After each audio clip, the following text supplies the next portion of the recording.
I'm here to share with you the ins and outs of owning an old leaky 2.7 turbo Audi and share with you some of the experiences I've had over my 3 years of ownership. This is Cameron and welcome to episode 1 of Audiacity. And cut.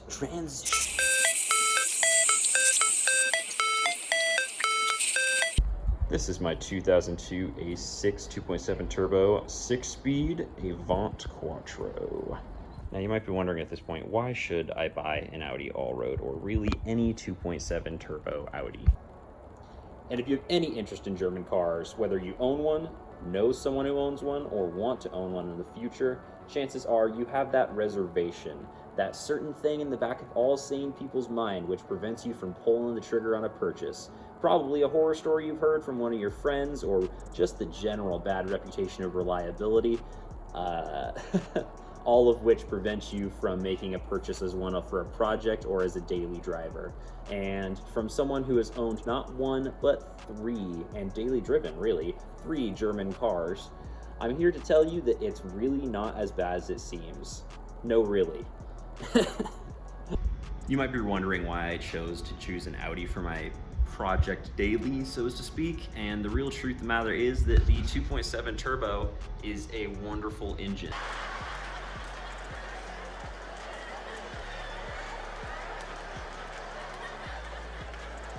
And it has a lot of aftermarket parts, a lot of availability for the community on tuning and everything like that.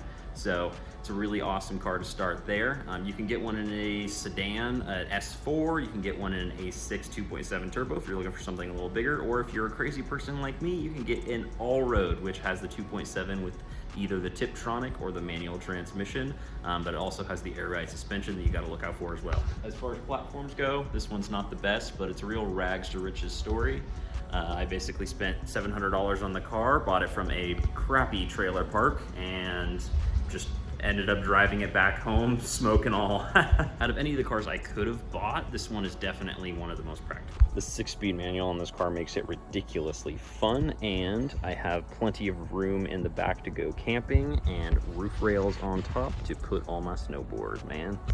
So now boils down the question, how do I get into German cars, specifically into Audis safely? Well, the real answer is that there's no real safe way to do it, but I do have some tips that you can sort of follow that help with that process. Now, each set of things to look for is going to vary from Audi to Audi. Each one of them has their own monster in the closet, to be honest with you, but here are some tips that you can take in order to try to get the best car possible. Number 1, Audis do not fare favorably with bad service history. So when you are buying an Audi, try to make sure that it has some sort of records with the work that was done on the car. You really don't want to take someone else's issue. So if you are looking at a car and it seems like that it's pretty well taken care of, do make sure it has verifiable records, because if it's some dude who's just been doing shoddy work in their yard, like I have to be honest with you, there's a very good chance that they might not have done something right, and there's going to be another monster waiting in the closet for you. So that, on top of all the other service things and needs that an Audi has, is going to be pretty bad. 2, there are very common things that seem to go out in a lot of Audis. Depending on if it has a timing belt or timing chain, you're going to want to have some sort of service done on the timing system.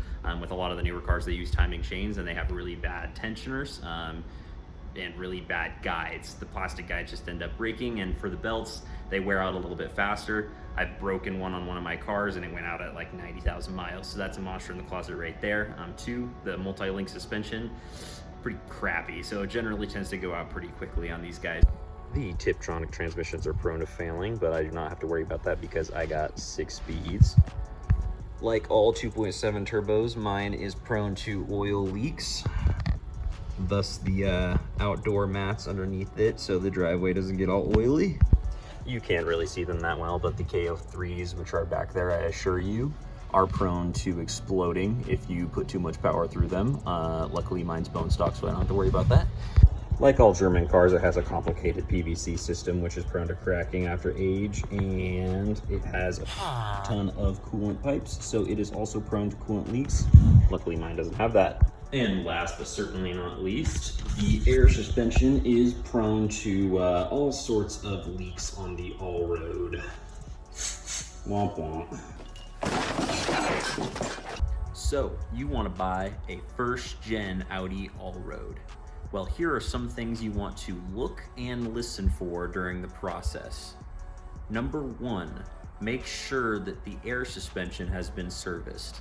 What you want to do is you want to go under there and check to make sure you don't hear any leaks for air noises. Yes, I know it sounds suspicious that you're going to be going underneath your car and looking for air leaks like you would in a tire for your suspension, but believe me, it will save you a lot of trouble. Some things you want to listen for. Go to the rear of the car and listen for any hissing sounds. Most often, a leak is going to appear somewhere at the back of the car. It could be in the valve block, in the lines themselves, or in the air bladders. Either way, it's going to be a nightmare for you to track down and fix, and you're probably best just finding new shocks or finding a new car. Some things you want to hear is the owner telling you, oh, I don't like that system. I ripped it out and put a pair of R-Knot Bilstein shocks in it. That's a yes.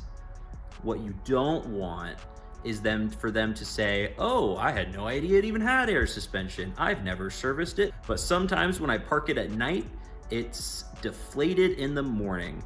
That will cause you a nightmare and it'll be really expensive to fix. If you are mechanically inclined, you can fix an Audi air suspension system, but believe me, from somebody who's been trying to do it for 3 years, it's really hard to track down all of those leaks, and I really just ended up ripping them out and putting a new pair of Bilstein R-Knot suspensions in it.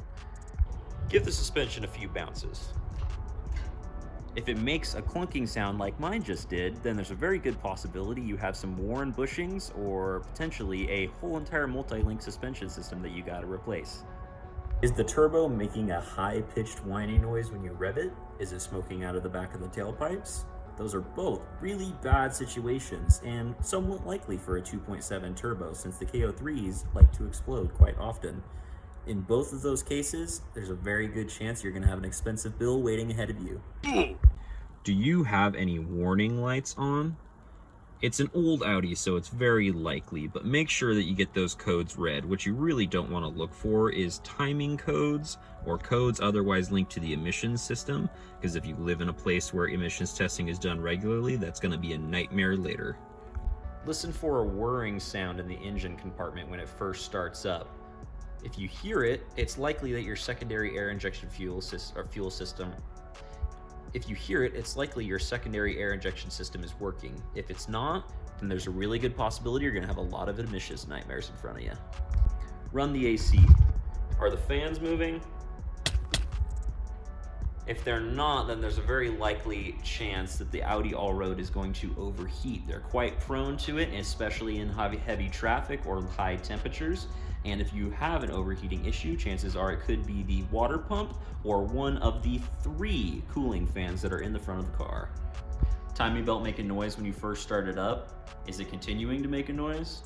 Both of those situations are not so bueno when you're looking at an Audi all-road. In any really old Audi with a 2.7 or 2.8 block V6 engine of the time, I've had one break on me myself, and I'm gonna tell you, they go out quite frequently. They require lots of service in order to fix.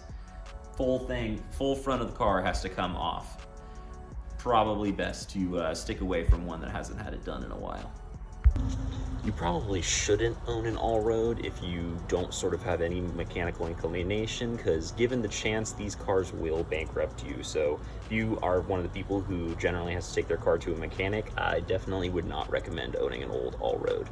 The seats in the interior, hella comfortable.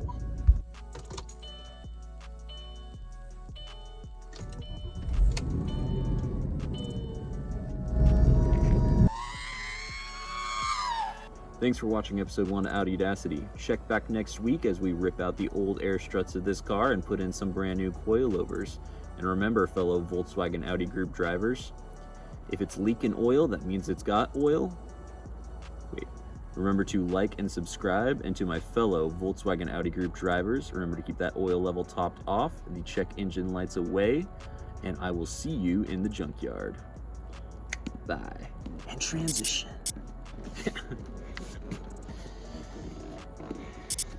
Okay.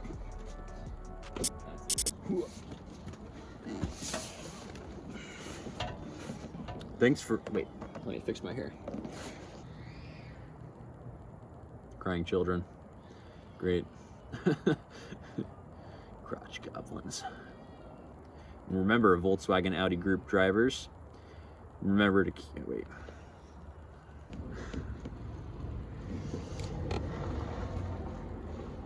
My neighbors think I'm probably crazy. I don't care, they'll never really interact with me. Thanks for watching episode 1 of Audiacity. Remember to like and subscribe, and to my seriously? Remember to like and subscribe, and to my oh my god, I did it again.